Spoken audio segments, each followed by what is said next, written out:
Salut, c'est moi, Willy. Comment ça va? J'espère que vous êtes joyeux et en bonne santé. Comme chaque année, je pars en voyage pour les chanteurs à l'étoile. Mais à cause de la pandémie mondiale, les voyages dans les pays lointains sont impossibles.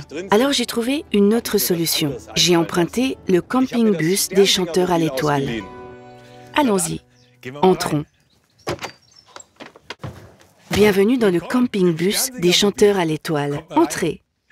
Voici l'affiche des Sternsinger pour cette année. Ce petit garçon s'appelle Benson. Il a 5 ans.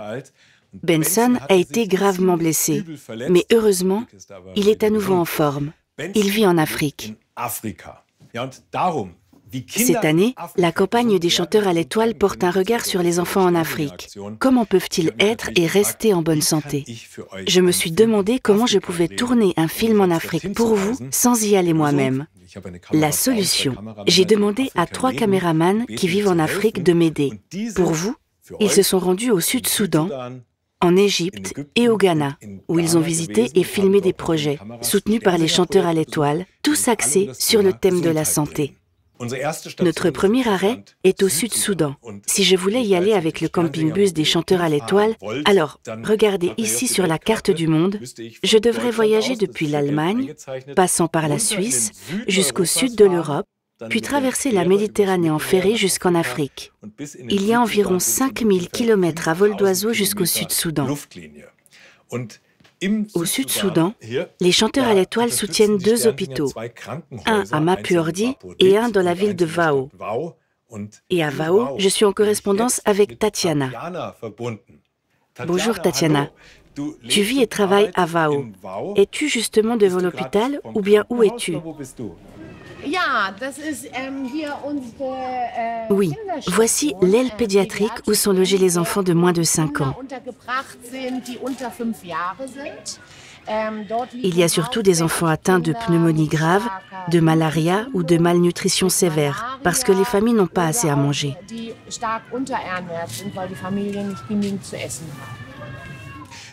Heureusement qu'il y a votre clinique, où les enfants malades peuvent être soignés. Mais en général, à quoi ressemble la vie des enfants au Sud-Soudan, qui est l'un des 10 pays les plus pauvres au monde? Oui, la vie des enfants et de leurs familles n'est pas si facile. 80% de la population vit sous le seuil de pauvreté, ce qui signifie que toute la famille dispose de moins de 2 € par jour. Il y a donc peu d'argent pour la nourriture et les vêtements. C'est pourquoi ici, vous voyez souvent les enfants avec des vêtements complètement déchirés, ce qui est tout à fait normal, car le peu d'argent que vous avez, vous le dépensez pour que la famille ait de quoi manger. Tatiana, ici sur l'affiche, il y a Benson. Tu le connais bien car c'est un patient de chez vous. Benson a eu un accident, et cet accident a quelque chose à voir avec ce fruit. Vous le reconnaissez? Une mangue. Benson est tombé d'un manguier et s'est enfoncé des échardes dans son derrière qui se sont infectées. Sa mère a marché 3 heures pour l'amener à votre hôpital. Tatiana, ce genre d'accident arrive-t-il souvent? Oui, nous avons un nombre infini de manguiers. De nombreuses familles vivent également de la vente de leurs mangues. Et les enfants doivent alors grimper dans les arbres et cueillir les mangues. Et beaucoup d'enfants tombent et ont parfois des fractures de la jambe très compliquées. Et bien sûr, ils finissent à l'hôpital. Heureusement, Benson a pu se rétablir à l'hôpital. Maintenant, il rit à nouveau. Depuis, Benson est rentré à la maison, dans sa famille. Tout le meilleur, Benson. J'espère que cela ne t'arrivera plus jamais. Voici une image complètement différente de l'Afrique, prise par satellite. Savez-vous ce que représente cette ligne sinueuse? C'est le plus long fleuve du monde, le Nil. Il traverse la moitié de l'Afrique. Il traverse le Sud-Soudan. Et ici, en Égypte, il se jette dans la Méditerranée. Et c'est là que nous allons maintenant, sur la rive égyptienne du Nil, dans la ville d'Assiout. Il y a l'ABC. Les 3 lettres signifient Assiout Burns Center. Ici, ce sont les enfants brûlés qui sont soignés. Les brûlures sont des blessures graves et très dangereuses. Parmi les patients, il y a 3 enfants courageux que je vous présente. Voici Youssef, 12 ans. Malgré son âge, il travaille déjà dans un garage où il a eu un grave accident il y a 1 an. Youssef jouait avec un briquet et comme il venait de faire le plein d'une voiture, il y avait de l'essence sur ses vêtements de travail. Une étincelle a suffi et ses vêtements se sont enflammés. Youssef a été gravement brûlé. Et voici Malak. Elle a 8 ans. À 5 ans, elle a renversé une bouteille d'eau chaude en jouant avec son frère. L'eau bouillante a gravement blessé ses jambes. Elle a failli mourir. Elle a encore du mal à marcher et son père doit l'aider pour beaucoup de choses, comme ici, à attacher ses chaussures.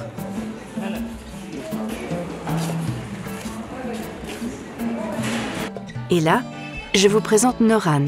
Ses cicatrices de brûlure ne passent pas inaperçues. Il y a 2 ans, elle a heurté un câble électrique en jouant. Le câble n'avait pas été correctement installé et n'était pas bien isolé. Il a explosé. La peau du visage et de la tête de Noran a été brûlée. Elle a également souffert de brûlures sur ses mains. Malheureusement, de tels accidents par brûlure ne sont pas rares ici. Cela s'explique, entre autres, par le fait que des enfants sont impliqués dans des métiers d'adultes qui sont dangereux, ou parce que, dans de nombreux foyers, la cuisson se fait sur des flammes de gaz dangereuses et branlantes. Heureusement, il y a l'EBC. Au centre des brûlés d'Assiout, les enfants de familles peu fortunées sont même traités gratuitement. Ceci est également possible grâce au soutien des chanteurs à l'étoile. Plus de 1000 enfants sont soignés ici chaque année.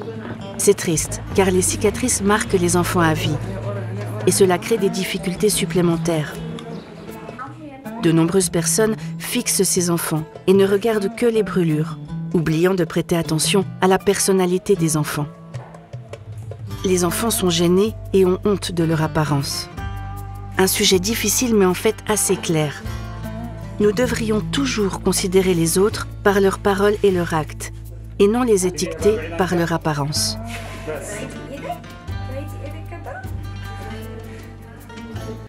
Passons maintenant à quelque chose de totalement différent. Avez-vous une idée de ce qui peut être construit ici et là-bas? Un tipi-tap. Savez-vous ce que c'est? Non? Regardez ça. Pour construire un tipi-tap, il faut 2 branches fourchues, un long bâton, un bidon et une perceuse, une corde et un bâton court.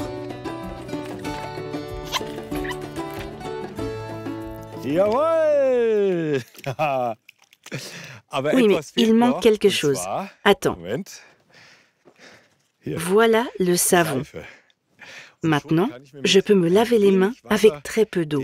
Et nous avons tous appris, au cours des derniers mois, combien il est important d'avoir des mains propres et une bonne hygiène. C'est ainsi en Afrique aussi, bien sûr, mais il y a des difficultés supplémentaires ici, parce qu'il n'y a pas partout un robinet d'eau courante dans les zones rurales. Pour boire, cuisiner ou se laver, les gens sont souvent obligés d'aller chercher de l'eau dans un puits et de la transporter chez eux. Pour cette raison, l'eau propre est très précieuse. Et c'est pareil dans les écoles. Il y a beaucoup d'écoles ici où il n'y a pas l'eau pour se laver les mains et pas de toilettes non plus. Le tipi-tap est alors une invention simple mais géniale. Avec peu d'eau, de nombreuses mains peuvent devenir propres et les enfants restent en bonne santé. Au Ghana, un programme sanitaire de l'Église a construit des tipi-tap dans 200 écoles, sans parler des toilettes. Et cela se remarque. Là où il y a des tipi-tap et des toilettes, beaucoup moins d'enfants tombent malades. Et nous voilà maintenant au Club Santé qui a lieu 1 fois par semaine dans les écoles. Les enfants apprennent tout sur l'hygiène et comment rester en bonne santé. Le Ghana a également beaucoup moins de médecins que nous. Pour s'assurer que les maladies sont détectées à temps, des infirmières viennent dans les écoles tous les 3 mois pour examiner tous les élèves. Ils souffrent souvent d'infections de la peau ou des plaies, de problèmes pulmonaires, de vers ou même de caries. Si un enfant est malade, il sera suivi par un médecin ou ira dans une clinique pour être soigné. Évidemment, les enfants en bonne santé peuvent aller à l'école régulièrement, avoir la force d'apprendre et peuvent obtenir leur diplôme et apprendre un métier.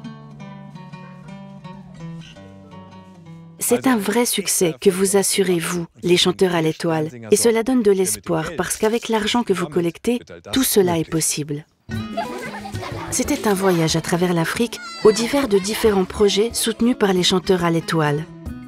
Des projets rendus possibles grâce à votre engagement et qui permettent à tous les enfants de se soigner et de rester en bonne santé. Les dons que vous récoltez sont très importants. Tatiana le pense aussi et je la remercie de tout cœur. Vous faites un très grand travail dont nous avons absolument besoin pour aider les enfants ici au Sud-Soudan. Il y a trop peu de médicaments, il y a trop peu de centres de santé. Seuls 40% de la population ont accès à une clinique de santé.